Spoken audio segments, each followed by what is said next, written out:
Back here on the GSMC Chip Shot Football Podcast to bring you guys the following segment on the NFL Combine. If you were unable to catch that first segment, I just brought up the topic about Jason Kelsey and his still pending retirement, what my thoughts were, some interesting quotes that came out about what he could be doing in his post-playing career. And if you missed that, you could always check it out afterwards on the GSMC Podcast Network channel or the Sports Network channel to just catch up on the individual segments if you couldn't catch that one.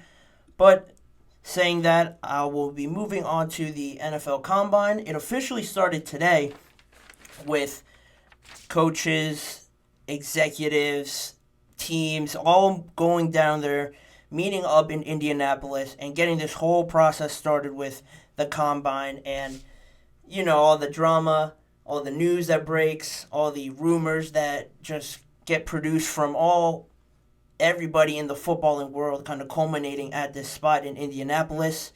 And there will be more than 300 athletes there working out, interviewing, going through medicals. Today specifically, there was a lot of interviews going on with coaches and executives. The most popular guys at the Indianapolis Stadium, the Indianapolis Colts Stadium, were Brian Pools, the general manager for the Bears. There were conversations had with general manager Brett Veach on Chris Jones and L'Jarius Sneed, as well as some of the new guys like Mike McDonald, the new head coach of the Seattle Seahawks, and other guys as well, Dan Quinn and stuff like that. There were some news that broke today that I wanted to bring up a little bit. The Falcons released Jonnu Smith today officially. There was also the news that the Chiefs were actually going to tag were trending in the direction of tagging their star cornerback free agent, L'Jarius Sneed. It's not official yet. The team hasn't officially said it, but a lot of reports have said it's trending in that direction. One report even said it was almost 70 to 80% there with that transaction going on. But the biggest part of that was that they most likely will tag him, but in the same breath, they are willing to trade him if they can't work out a long-term deal with him and obviously Chris Jones. If the money's not there, they are willing to trade L'Jarius Sneed if they have to, which I think would be fair because they're doing right by L'Jarius Sneed. If in any case, if he can't get the money that he deserves or he thinks that he deserves, he can try and get it elsewhere and start somewhere else fresh. So that was the biggest stories today. The workouts at the Combine don't actually start until this coming Thursday in a few days, with the defensive linemen and the linebackers starting on Thursday. The defensive backs and the tight ends will go on Friday, and the quarterbacks, wide receivers, running backs will all start on Saturday at 1 p.m. before it all ends and all wraps up with the offensive linemen doing their drills and their training and tests and everything on Sunday. If you're interested in catching the coverage of the Combine, I know a lot of people are interested to see what these guys kind of look like after a few months off training, getting ready for the Combine. There will be coverage on NFL Network and ESPN from the first day of the event all the way through. And in saying that, I know a lot is made from, the test numbers, the highlights you get from some of these guys at the Combine, some prospects that are very highly touted.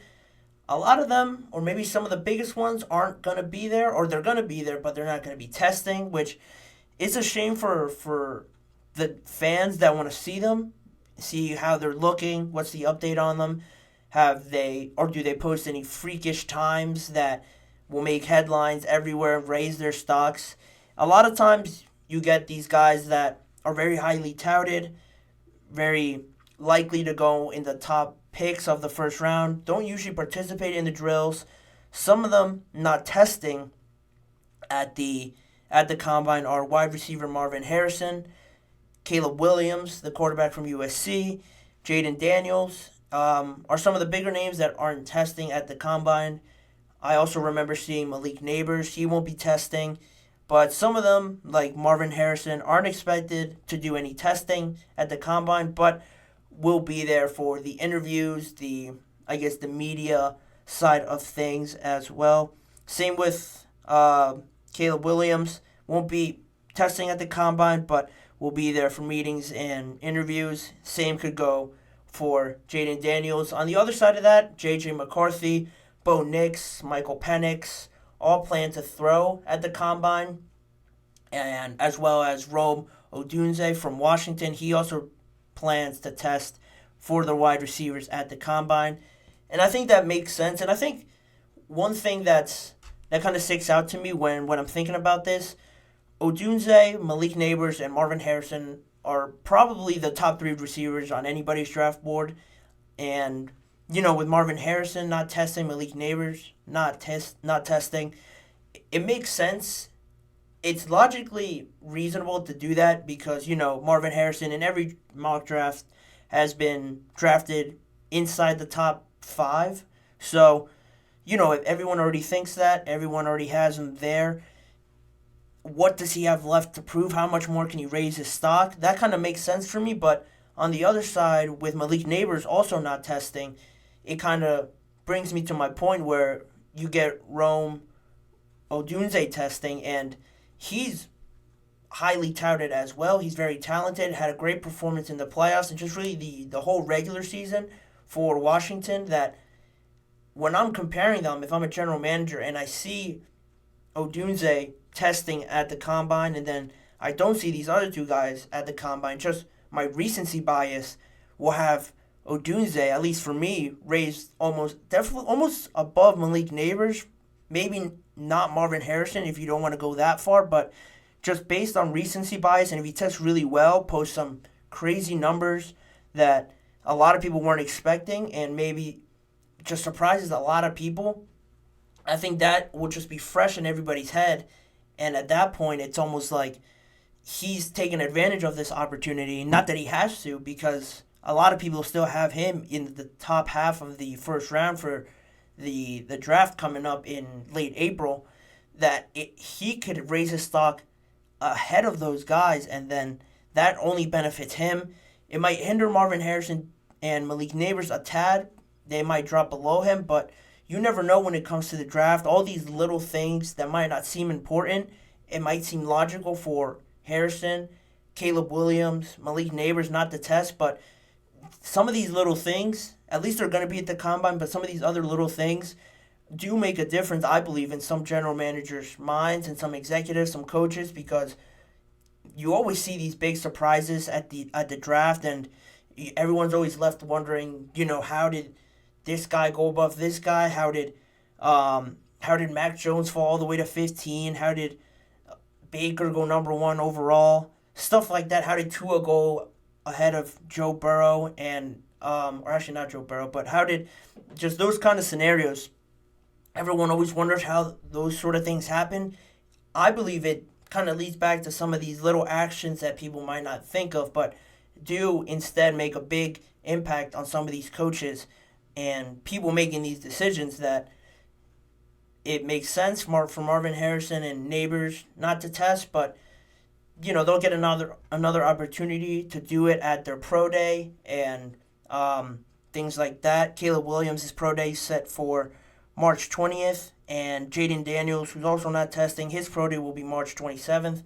So they're going to have to wait a little longer, and a lot could happen in that time. You do unfortunately see some players getting injured, and then, it throws everything off. So if something like that were to happen, God forbid it does, you miss this chance at the combine to show what you have, and then, it throws everybody in a whirlwind. They don't know where to stand on these guys. But, that's kind of where I stand on it. For these other guys like J.J. McCarthy, Bo Nix, Michael Penix, it's different because even though they had great seasons, J.J. McCarthy won the national championship. Bo Nix had a great year with Oregon, was in a lot of great games, had some great individual performances in those games. Same with Michael Penix, made it to the final, but ultimately lost. I think they all had great showings in those, but it's still a question about, the level that you showed at college and then the level that you show in the NFL.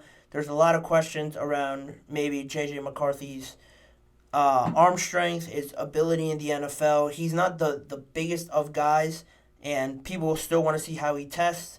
That was a very talented Michigan team. He had a lot of offensive weapons, Blake Corum, Roman Wilson, just to name a few of those guys. Had a great O-line as well. It comes to a lot of people's attention that they want to see how he just tests on his own, maybe throwing to a different receiver in the combine and getting that timing down right away.